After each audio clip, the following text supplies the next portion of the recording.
नमस्कार दोस्तों, आप सबका स्वागत है मेरे चैनल कथा सागर में। दोस्तों, आज हम बात करने वाले हैं बिहार के महान पर्व छठ पूजा से संबंधित। दोस्तों, आज की नई जनरेशन छठ पूजा मनाना चाहती है तो उनको कई परेशानियों का सामना करना पड़ता है।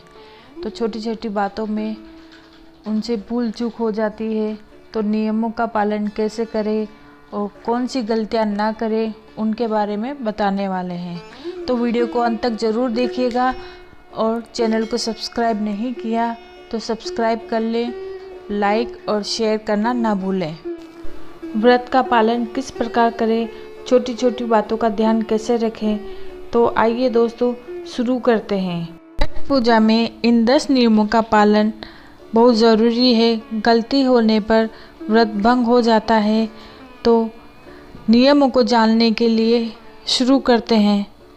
लोक पर्व छठ दरअसल आस्था से जुड़ा हुआ पर्व है, जिसमें छठी मैया और सूर्य देव की पूजा की जाती है। छठ में सबसे पहले नहाए खाए, फिर खरना और उसके बाद तीसरे दिन ढलते सूर्य को अर्घ दिया जाता है। दीपावली के 6 दिन बाद यानी कार्तिक महीने की षष्ठी यानी छठी तिथि को महापर्व छठ मनाया जाता है। नहाए खाए के साथ यह पर्व शुरू होता है और व्रती 36 घंटे तक निर्जला व्रत रखकर सूर्य देव और छठी मैया की आराधना करती है।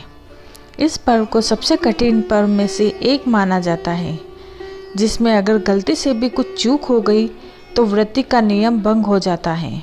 हर साल कार्तिक मास के शुक्ल पक्ष की षष्ठी तिथि को पूरी श्रद्धा और संयम के साथ मनाया जाता है। यह बता दें कि यह सबसे कठिन व्रतों में से एक है। सूर्य देव को अर्घ देने के लिए अलग अलग घाटों पर पहुंचते हैं। इस दिन छठी मैया की पूरी विधि विधान और कठोर नियमों के साथ पूजा की जाती है। छठ पर्व के पहले दिन नहाए खाए, दूसरे दिन खरना माना जाता है, जबकि षष्ठी की शाम यानी कि तीसरे दिन ढलते सूर्य को अर्घ दिया जाता है और फिर अगली सुबह चौथे दिन उगते सूरज को अर्घ देने के साथ छठ पर्व का समापन किया जाता है। मान्यता है कि छठ का व्रत रखने से संतान की प्राप्ति होती है और संतान से जुड़े कष्टों का निवारण होता है। तो दोस्तों, छठ पूजा के ये 10 महत्वपूर्ण नियम हैं। पहला है प्रसाद बनाते समय शुद्धता जरूरी। छठी मैया का प्रसाद बनाने के लिए प्रयोग में आने वाला अनाज घर पर धोकर, कूटकर और घर पर ही पीसकर बनाया जाता है। इसकी शुद्धता का विशेष ध्यान रखा जाता है। इस दौरान चिड़िया अनाज को जूठा ना करें, इसका भी विशेष ध्यान रखा जाता है। अगर गलती से भी किसी का अनाज पर पैर पड़ जाए तो इसे अपशगुन माना जाता है। दूसरा है घर में गंदगी ना हो। पूजा के दौरान झूठे बर्तन, गंदे कपड़ों का ढेर नहीं लगाना चाहिए। जिस जगह प्रसाद बन रहा है वहाँ साधारण भोजन नहीं बनाया जाता है, साथ ही उस स्थान पर खाना भी वर्जित है। नए चूल्हे का प्रयोग। छठी मैया का प्रसाद बनाते समय शुद्धता का सबसे ज़्यादा ध्यान रखा जाता है। इसके लिए इसे हमेशा ऐसे चूल्हे पर बनाया जाता है जिसे रोज़ लीपा जा सके। ऐसे में घरों में मिट्टी के चूल्हे बनाने का पारंपरिक नियम है। अगर गैस का प्रयोग करना हो तो नया स्टोव का प्रयोग किया जाता है, जिसे हर साल केवल छठ के दिन ही निकाला जाता है। नियम है कि पहले से बने चूल्हे पर छठ का प्रसाद नहीं बनाया जाता है। चौथा है बिस्तर पर सोने की मनाही। जो इंसान व्रती होता है उसे 4 दिनों की छठ पूजा का व्रत रखना होता है और पलंग या तख्ते पर सोने की मनाही होती है। ऐसे में वह जमीन पर चटाई बिछाकर सो सकता है और कंबल आदि का प्रयोग कर सकता है। पांचवा है नेचुरल चीज़ों का प्रयोग। पूजा के लिए बांस से बने सूप और टोकरी का ही इस्तेमाल करना होता है। छठ पूजा के दौरान कभी स्टील या शीशे के बर्तन का प्रयोग नहीं करना चाहिए। प्रसाद भी शुद्ध घी में बनाया जाता है और फलों का ही प्रयोग किया जाता है। अगला है छठा काम, क्रोध, मंद, लोभ से दूरी।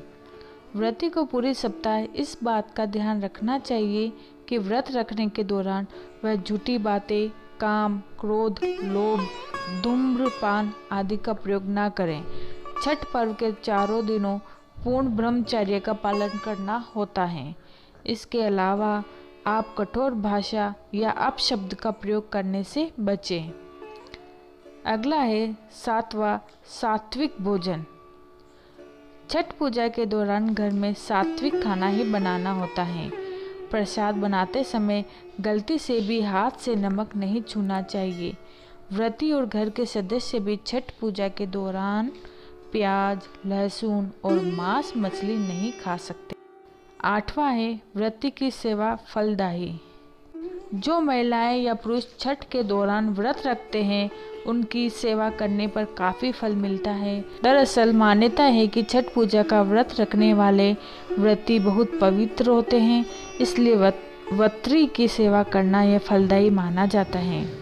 ऐसे में लोग उसके कपड़ों को धोना, पूजा के दौरान उनकी मदद करना आदि शुभ काम मानते हैं। 9वां है अर्घ देने का नियम।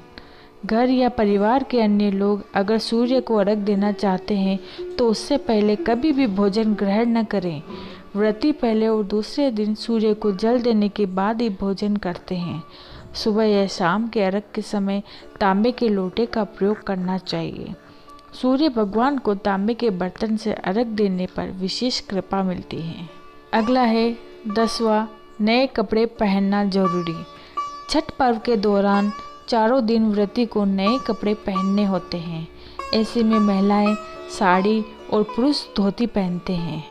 अगर आपको मेरा यह वीडियो पसंद आया तो प्लीज़ लाइक करें, शेयर करें और इस चैनल को सब्सक्राइब करना ना भूलें। धन्यवाद। आपका दिन शुभ हो।